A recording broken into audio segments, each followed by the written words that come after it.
Okay, so my first slide is titled, "What form or format does this work take?" And what I felt is if Kelly Harper, who is the teacher, and the chapter is about her and her experiences in her classroom, she has taken a practitioner research format, and for these following reasons. Her focus is on the inclusion of diverse multicultural literature in her ELA 6th grade classroom. She models her lessons using group discussions and read-alouds. She views the students' knowledge by group discussions, student prompts, students responding in their journals, where they can share reactions, questions, and connections to the text and to the discussions in class. Some additional questions that are raised from the inquiry is, this is taken from a quote from the chapter, and it says, "For students living in white spaces, the responsibility for exposure to missing voices in their community falls on the school as the primary source of racial information that can challenge both previous attitudes and perceptions."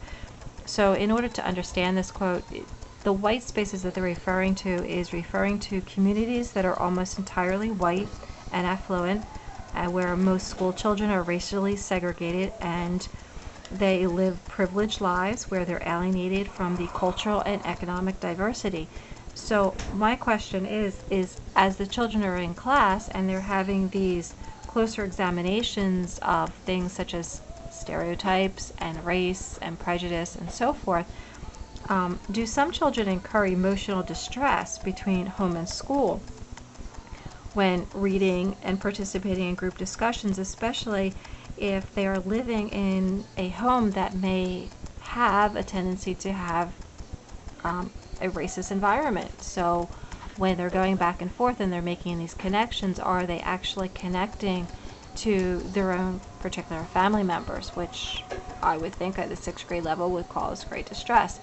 So my last slide is, what connections can you make to your own context and questions? And the three things that kind of came to me at the end of this chapter was the use of the teacher journal, and the importance of self-reflection was very important throughout the entire chapter, and also was the ability to have freedom of choice and pushing the students beyond their comfort zone.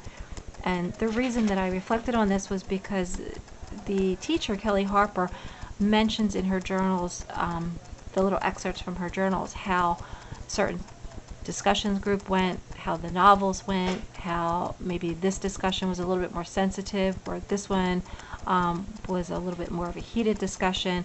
So she reflects on how the students interacted with the journals and how they interacted with the text.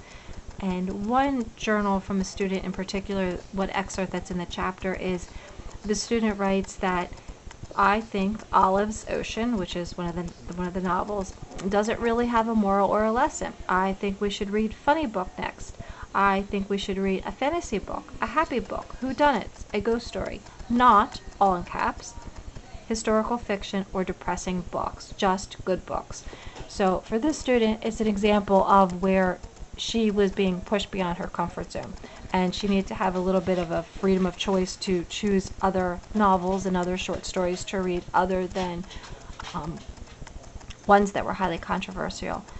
And the one, Rosenblatt comes up throughout the novel, or throughout the chapter, a few times, and the one quote that the teacher, Kelly Harper, refers to quite frequently is when Rosenblatt stated that the same text will have a very different meaning and value to us at different times under different circumstances. So I really think that when we're pushing the students beyond their comfort zone, they may address the same novel in a different class, they may address the same novel at a different time in their life, and therefore they may draw different conclusions from it. But at this moment in time, the teacher did include it in her classroom. She did broaden the students' horizons a little bit and their view of the world and society a little bit more.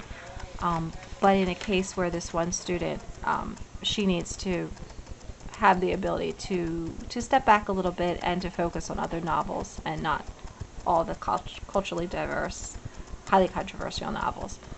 So that was it. Thank you.